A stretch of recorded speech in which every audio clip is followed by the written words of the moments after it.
घर का जो दरवाजा था वो अंदर से लॉक था। जब तोड़ के पुलिस अंदर गई तो वो बेडरूम में नहीं थी, उस कमरे के अंदर एक कालीन बिछा हुआ था, उसके ऊपर से उसकी डेड बॉडी मिली है। इब्तदाई तौर पे डॉक्टरों का कहना है कि ये 6 से 8 माह का अरसा हो चुका है। जो मालिक मकान था उसने कई माह पहले ही इस घर की जो बिजली थी उसका बिल पे ना होने की वजह से बिजली कटवा दी थी। पैकिंग वाली खुराक ये इस्तेमाल करती थी, तो वो पैकिंग वाली जो खुराक थी उन पे सब पे 2024 की एक्सपायरी डेट। हुमैरा असगर का बुनियादी तौर पे तल्लुक लाहौर से था, उसने NCA से तरबियत हासिल की थी। तो पुलिस ने एक लोहे का दरवाज़ा जो था उसका लॉक तोड़ा, उसके बाद एक लकड़ी का दरवाज़ा था उसका लॉक तोड़ा।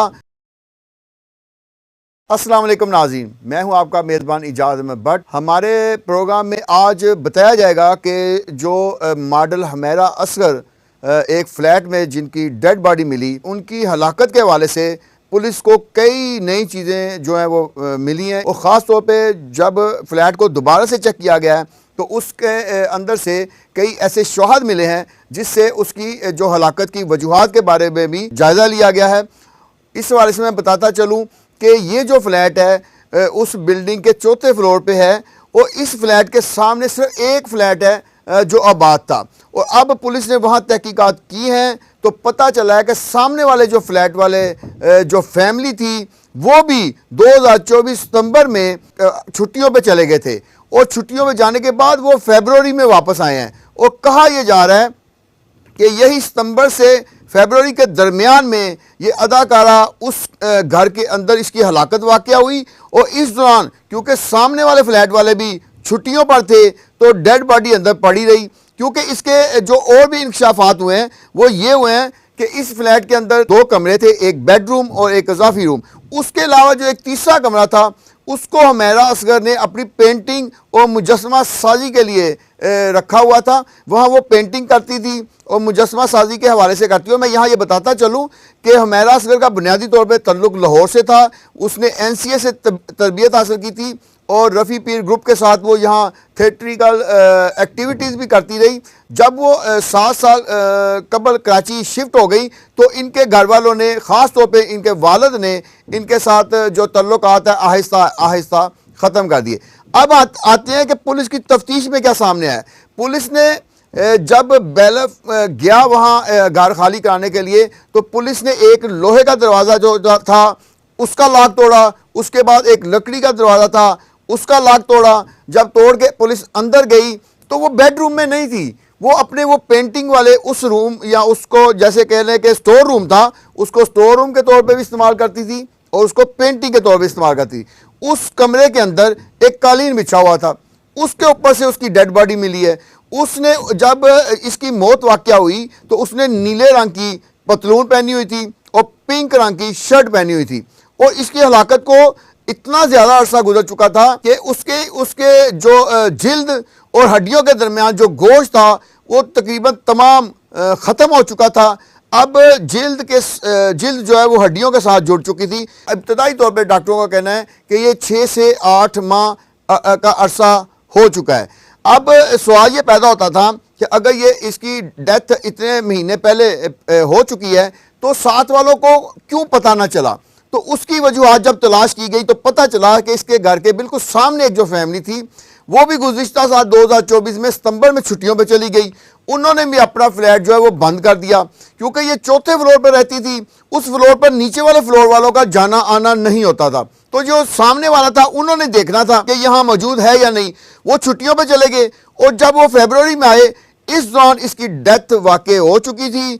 और जो जिस्म का तोफ़न था वो इसलिए भी अब जो डॉक्टरों की नई टीम ने देखा है तो उनके मुताबिक ये है कि वो जो फ्लैट है वो पीछे की तरफ से तो उसकी खिड़कियां खुली हुई थी लेकिन बाहर की तरफ से बंद था। अब ऐसा फ्लैट, और मैं साथ में यही बताता चलूँ कि जो मालिक मकान था उसने कई माह पहले ही इस घर की जो बिजली थी उसका बिल पे ना होने की वजह से बिजली कटवा दी थी ताकि बिजली की अदम फराहमी की वजह से ये खातून घर छोड़ के चली जाए। लेकिन ये वहीं रही, वो पीछे से खिड़की खुली होती थी जहां से इसको ताज़ा हवा आ जाती थी।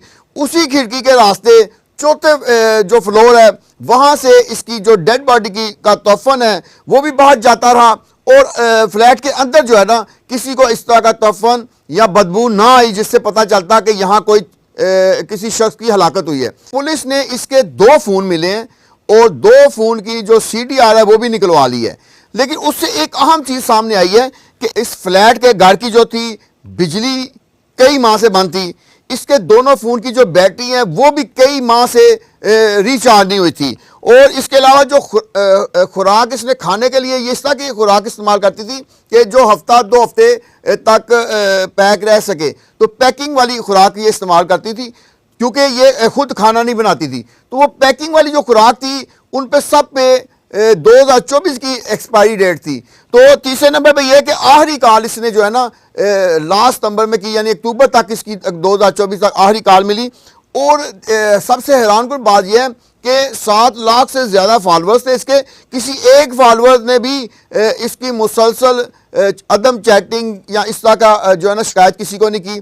और इस वजह से इसके जो घर वाले हैं, इसके वालिद वालदा और इसका भाई, उन्होंने भी काफ़ी अरसे से इससे कता तल्लुक़ किया हुआ था।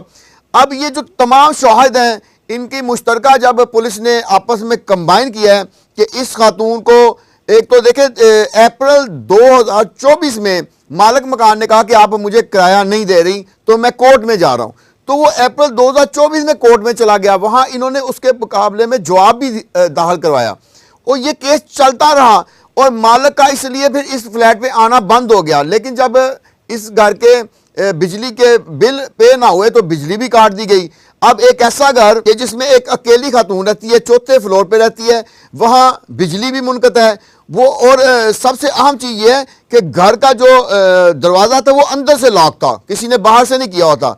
लोहे का दरवाज़ा जो बाहर वाला था और आगे लकड़ी का दरवाज़ा, दोनों पुलिस ने खुद लॉक तोड़ के अंदर गए हैं। तो ये भी रद्द कर दिया गया कि कोई शख्स बाहर से दाखिल हुआ था। अब तीसरा जो था कि ये कितना अरसा हो गया है, उसके हवाले से ये जो 4 शवाहद मिले हैं कि इसके फ़ोन की बैटरीज भी बंद थी, दोनों फ़ोन की। अब CDR निकलवाई जा रही है, उससे भी पता चल जाएगा कि इसकी उन दिनों में आखिरी बातें किस किस शख्स से हुई हैं। और ये भी इस हवाले से जायज़ा लिया जा रहा है कि ये कालीन पे ज़मीन पे क्यों लेटी हुई है, जिसके बारे में पुलिस को ये लग रहा है कि इसने कोई ऐसी चीज़ खा ली या इसको ऐसी चीज़ खिला दी गई जिससे इसकी तबीयत ख़राब हुई और ये ज़मीन पे गिरी और वहीं इसकी हलाकत हो गई। पास इसके कोई मौजूद नहीं था। ये हो सकता है आखिरी वक्त में बहुत तड़पी हो, अपने प्यारों को आवाज़ें देती रही हो, अपने वालिदैन को आवाज़ें देती रही हो, अपने भाई को आवाज़ें देती रही हो, अपनी बहन को आवाज़ें देती रही हो, लेकिन कोई इसके पास सुनने वाला नहीं था और ये उसी हालत में इसकी डेथ हो गई। अब ये पुलिस ने सारा जो है ना चीज़ों को इकट्ठा किया है और तफन के बारे में भी जो पुलिस ने अभी तक की जो थ्योरी सामने आई है वो यही है कि घर बाहर की तरफ से जो है ना यानी फ्लैटों की तरफ से घर पूरा तरह पैक था, लेकिन पीछे वाली खिड़कियां खुली थी जहां से हवा पास होती रही और तफन जो है वो 4थे फ्लोर से नीचे गली तक या ग्राउंड फ्लोर तक जाने में पड़ोसियों तक कि किसी को पता चलता कि यहाँ एक डेड बॉडी पड़ी है। बहरहाल इस हवाले से पुलिस का ये कहना है कि ये बहुत सेंसिटिव मामला है। अब इसकी जो डेथ है वो उसके काजिज सिर्फ ढूंढ रहे हैं और ये देखना है कि ये तबई मौत थी या किसी ने कत्ल किया। अगर तबई मौत थी तो इस केस को ठप कर दिया जाएगा, ख़त्म कर दिया जाएगा। और अगर इसमें से कोई भी ऐसे शवाहद मिले कि इस खातून को किसी ने जहर दिया है या कोई इसको गला दबाया गया है तो फिर उसका जो है ना कत्ल के हवाले से तफ्तीश होगी। लेकिन पुलिस अफसरान से कुछ से हमारी बातचीत हुई है, उनका कहना है क्योंकि दरवाजे अंदर से बंद थे इसलिए ऐसा कोई चांस नज़र नहीं आता कि किसी ने बाहर से दाखिल होकर इसको कत्ल किया हो। तो अब हमारे प्रोग्राम का वक्त ख़त्म होता है। अपने मेज़बान इजाज़त में बट को इजाज़त दीजिए। अल्लाह हाफिज़।